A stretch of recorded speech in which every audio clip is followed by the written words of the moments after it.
मराठा आणि मुस्लिम आरक्षणावरती हायकोर्टानं तूर्त स्थगिती दिली आहे। तत्कालीन आघाडी सरकारनं मराठा समाजाला 16% तर मुस्लिमांना 5% आरक्षण जाहीर केलेलं होतं। त्या विरोधात याचिका दाखल करण्यात आलेल्या होत्या। 3 याचिकांवरती एकत्रितपणे हा निर्णय देण्यात आला। या प्रकरणी 5 जानेवारी 2015 रोजी पुढील सुनावणी होणार आहे। 50%पेक्षा जास्त आरक्षण देणं असंवैधानिक असल्याचंही हायकोर्टानं स्पष्ट केलं आहे।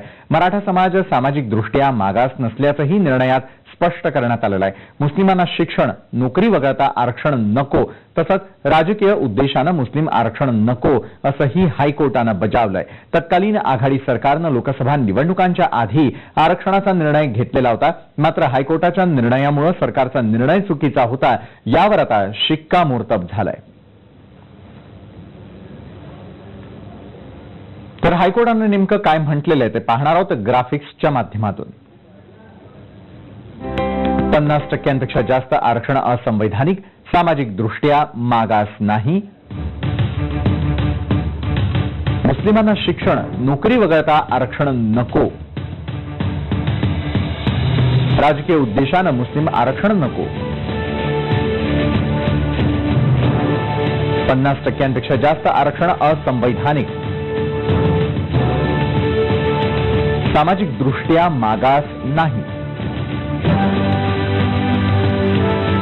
मुस्लिमांना शिक्षण, नोकरी वगळता आरक्षण नको,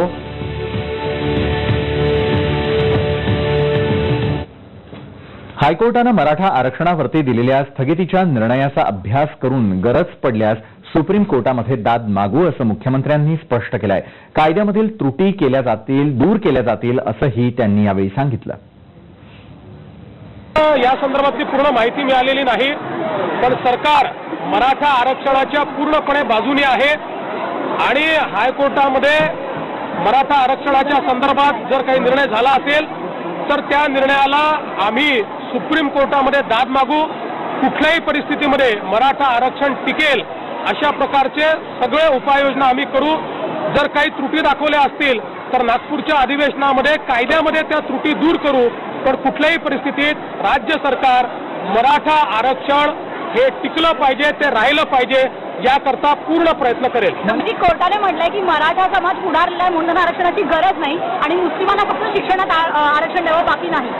आता कोर्टाने नेमकं काय म्हटलेलं आहे हे वाचल्याशिवाय त्याच्यावर कमेंट करता येणार नाही, पण राज्य सरकारची भूमिका आहे मराठा समाजाला आरक्षण दिलंच पाहिजे आणि त्याकरता जे जे करावं लागेल ते राज्य सरकार निश्चितपणे करेल। मराठा समाजाला दिलेलं आरक्षण न्यायालयामध्ये टिकेल असा विश्वास माजी मुख्यमंत्री पृथ्वीराज चव्हाण यांनी व्यक्त केलेला होता। मराठा समाजाला आरक्षण मिळाल्याच्या पार्श्वभूमीवर ऑगस्टमध्ये मराठा महासंघाचं अधिवेशन कोल्हापुरात पार पडलं आणि त्यावेळी हे आरक्षण कायद्याच्या निकषात असल्याचं चव्हाण यांनी स्पष्ट केलं होतं। हा अंतरिम आदेश दिलेला आहे। 5 जानेवारीला अंतिम सुनावणीकरता वेळ दिलेली आहे। मी हा अंतरिम आदेश आम्ही अभ्यास करू आणि जे विधी तज्ज्ञ आहेत त्यांच्याशी चर्चा करू। काँग्रेस पक्षाच्या वतीनं आम्हाला या पिटिशनमध्ये सहभागी होता येईल का याचा आम्ही अभ्यास करू, पण नवीन राज्य सरकारनं आपली भूमिका मराठा आणि मुस्लिम आरक्षणाबद्दल स्पष्ट केली पाहिजे आणि ताकदीने जेव्हा अंतिम सुनावणी करता हा अर्ज येईल कोर्टासमोर त्यावेळेला पूर्ण ताकदीनिशी सर्व अभ्यास करून ही भूमिका त्याचं समर्थन केलं पाहिजे। याचिकाकर्ते केतन तिरोडकर यांनी आरक्षणाला स्थगिती दिल्याबद्दल समाधान व्यक्त केलंय। पाहूयात त्यांच्याशी आमच्या प्रतिनिधीनं केलेली ही बातचीत।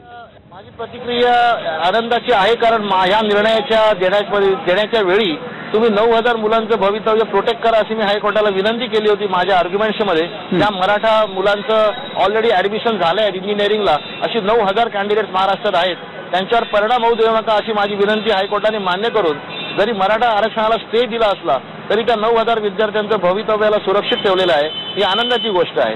दुसरी गोष्ट, नारायण राणे कमिटीने जस्टिस बापट कमिशन नावाच्या कॉन्स्टिट्युशनल बॉडीचा रिपोर्ट इलिगली रिजेक्ट केला होता। अतिशय व्हॅल्युलेसरित्या त्यांनी कॉन्स्टिट्युशनला डिसरिस्पेक्ट दाखवला होता मागच्या गव्हर्नमेंटने।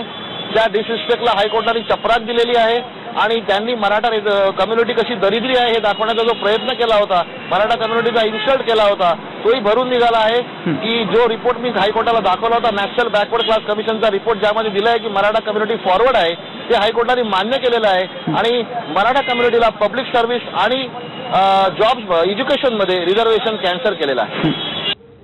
राज्य सरकारनं उच्च न्यायालयाच्या विरोधामध्ये सुप्रीम कोर्टात दाद मागावी असं मत आरपीआयचे खासदार रामदास आठवले यांनी व्यक्त केलं. समाजाला 5% आरक्षण देण्याचा निर्णय घेतला, त्यावेळेला बाकीचे मतभेद बाजूला ठेवून आम्ही राज्य सरकारचं हार्दिक स्वागत केलेलं होतं. आता एक तर मुंबई उच्च न्यायालयाने दिलेला जो निर्णय आहे म्हणजे मराठा आरक्षणाला स्थगिती देण्याचा निर्णय अन्यायकारक आहे. हा जो निर्णय हा निर्णय सामाजिक न्यायाला धक्का देणारा अशा पद्धतीचा आहे आणि त्यामुळं मला वाटतं की ताबडतोब राज्य सरकार नवीन आलेल्या फडणवीस यांच्या राज्य सरकारने ताबडतोब मुंबई उच्च न्यायालयाच्या निर्णयाला स्थगिती देण्यासाठी ताबडतोब सुप्रीम कोर्टामध्ये जावं अशा पद्धतीची आमची मागणी आहे. आणि एक तर राज्य सरकार जे होतं ते राज्य सरकार ही केस मुंबई उच्च न्यायालयामध्ये हाताळण्यामध्ये अपयशी ठरलेलं आहे. आपली योग्य पद्धतीनं बाजू त्यांनी मांडलेली नाही आहे आणि त्यामुळंच मुंबई उच्च न्यायालयाने असा निर्णय दिलेला आहे.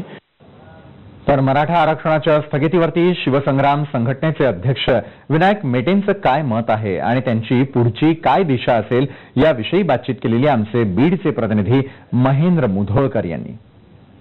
मुंबईच्या न्यायालयाने मराठा आरक्षणावरची स्थगिती दिलेली आहे, याबद्दल बोलण्यासाठी माझ्यासोबत शिवसंग्रामचे अध्यक्ष आमदार विनायक मेटे यांच्याशी आपण बोलूया.